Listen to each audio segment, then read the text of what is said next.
ಯಾಕಂದ್ರೆ ನಾನು ಇಲ್ಲಿವರೆಗೂ ಯಾವುದೇ ಒಂದು ಫಂಡೆಡ್ ಅಕೌಂಟ್ ನ ಯೂಸ್ ಮಾಡಿಲ್ಲ. ಸೊ ನನಗೆ ಅದರ ಅವಶ್ಯಕತೆನೂ ಇಲ್ಲ.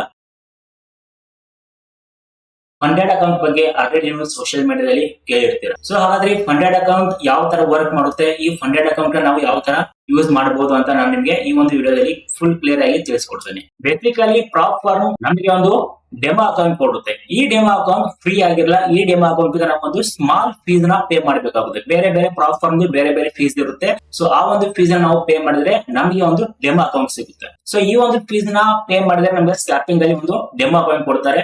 ಈ ಡೆಮೋ ಅಕೌಂಟ್ ನಲ್ಲಿ ನಿಮ್ಮ ಒಂದು ಸ್ಕಿಲ್ ನ ಯೂಸ್ ಮಾಡಿ ಟ್ರೇಡಿಂಗ್ ನ ಮಾಡಿ ಒಂದು ಸ್ಮಾಲ್ ಟಾಸ್ಕ್ ಇರುತ್ತೆ. ಆ ಟಾಸ್ಕ್ ನ ನೀವು ಪಾಸ್ ಮಾಡಿದ್ರೆ ನಿಮಗೆ ಒಂದು ರಿಯಲ್ ಅಕೌಂಟ್ ಕೊಡ್ತಾರೆ. ಸೊ ಆ ಒಂದು ರಿಯಲ್ ಅಕೌಂಟ್ 20,000 ರೂಪಾಯಿ ಆಗಿರ್ಬೋದು, 25,000 ರೂಪಾಯಿ ಆಗಿರ್ಬೋದು, 30,000 ಆಗಿರ್ಬೋದು. ಸೊ ಬೇರೆ ಬೇರೆ ತರಹದ ಅಕೌಂಟ್ಸ್ ಗಳು ನಿಮ್ಗೆ ಸಿಗುತ್ತೆ. ಈ ಡೆಮೋ ಅಕೌಂಟ್ ಅಲ್ಲಿ ನಿಮ್ಮ ಸ್ಕಿಲ್ ನ ಯೂಸ್ ಮಾಡಿ ಟ್ರೇಡಿಂಗ್ ಮಾಡಿ ಒಂದು ಸ್ಮಾಲ್ ಟಾಸ್ಕ್ ಇರುತ್ತೆ. ಆ ಟಾಸ್ಕ್ ನ ನೀವು ಪಾಸ್ ಮಾಡ್ತೀರಾ. ಸೊ ಅವಾಗ ಪ್ರಾಪ್ ಫರ್ಮ್ ನವರು ಈ ವ್ಯಕ್ತಿ ಸ್ಕಿಲ್ ಟ್ರೇಡರ್ ಇದ್ದಾನೆ, ಈ ವ್ಯಕ್ತಿ ರಿಯಲ್ ಅಕೌಂಟ್ ನಲ್ಲಿ ರಿಯಲ್ ಟ್ರೇಡಿಂಗ್ ಮಾಡ್ಲಿಕ್ಕೆ ಎಲಿಜಿಬಲ್ ಇದ್ದಾನೆ ಅಂತ ಹೇಳಿ ಒಂದು ರಿಯಲ್ ಅಕೌಂಟ್ ನಮಗೆ ಟ್ರೇಡ್ ಮಾಡ್ಲಿಕ್ಕೆ ಕೊಡುತ್ತೆ. ಪ್ರಾಫಿಟ್ ಆದ್ರೆ 80% ಇವರಿಗೆ, 20% ನಮಗೆ ಅಂದ್ರೆ ಪ್ರಾಪ್ ಫರ್ಮ್ ಅವರಿಗೆ, ಅಥವಾ 90% ಕ್ಲೈಂಟ್ ಗೆ, 10% ಪ್ರಾಪ್ ಫರ್ಮ್ ನವರಿಗೆ. ಈ ತರ ಒಂದು ಕಂಡೀಷನ್ಸ್ ಇರುತ್ತೆ.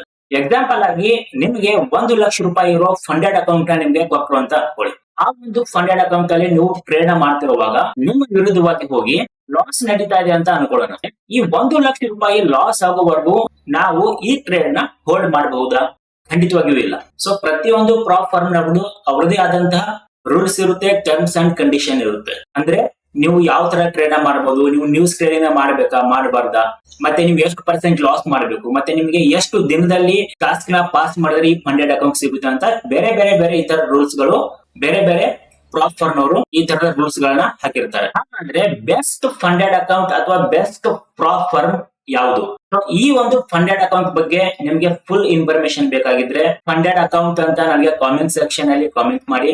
ನಾನು ಅದ್ರ ಬಗ್ಗೆ ರಿಸರ್ಚ್ ಮಾಡ್ತೀನಿ. ಯಾಕಂದ್ರೆ ನಾನು ಇಲ್ಲಿವರೆಗೂ ಯಾವುದೇ ಒಂದು ಫಂಡೆಡ್ ಅಕೌಂಟ್ ನ ಯೂಸ್ ಮಾಡಿಲ್ಲ. ಸೊ ನನಗೆ ಅದರ ಅವಶ್ಯಕತೆನೂ ಇಲ್ಲ. ಲಾಸ್ಟ್ ಒಂದು ಇಬ್ಬರು ನನಗೆ ಮೆಸೇಜ್ ಮಾಡಿದ್ರು, ಸರ್ ಫಂಡೆಡ್ ಅಕೌಂಟ್ ಬಗ್ಗೆ ಒಂದು ವಿಡಿಯೋ ಮಾಡಿ ಅಂತ. ಸೊ ಅದಕ್ಕೆ ನಾನು ಈ ಒಂದು ವಿಡಿಯೋ ಮಾಡ್ತಾ ಇದ್ದೀನಿ. ಸೊ ಬೆಸ್ಟ್ ಫಂಡೆಡ್ ಅಕೌಂಟ್ ಯಾವುದು ಅಂತ ನಿಮ್ಗೆ ಹೇಳೋಕ್ಕಿಂತ ಮುಂಚೆ ನಾನು ಮೊದಲು ಬೈ ಮಾಡ್ತೀನಿ. ಬೈ ಮಾಡಿ ಅವರ ಒಂದು ಟಾಸ್ಕ್ ನ ವಿನ್ ಆದ್ರೆ ಓಕೆನಾ, ಫಸ್ಟ್ ನಾನು ವಿನ್ ಆಗ್ಬೇಕು. ಅಂದ್ರೆ ವಿನ್ ಅಂದ್ರೆ ಪಾಸ್ ಆಗ್ಬೇಕು.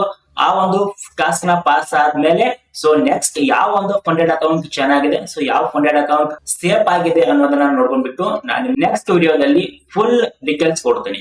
ಸೊ ಈಗ ನಿಮ್ ಕೆಲಸ ಏನಂದ್ರೆ ಬೆಸ್ಟ್ ಫಂಡೆಡ್ ಅಕೌಂಟ್ ಅಂತ ಕಾಮೆಂಟ್ ಸೆಕ್ಷನ್ ಅಲ್ಲಿ ಕಾಮೆಂಟ್ ಮಾಡೋದು. ಆದಷ್ಟು ಬೇಗ ನೆಕ್ಸ್ಟ್ ವಿಡಿಯೋದಲ್ಲಿ ಸಿಗೋಣ. ಅಲ್ಲಿವರೆಗೂ ಎಲ್ರಿಗೂ ಬಾಯ್.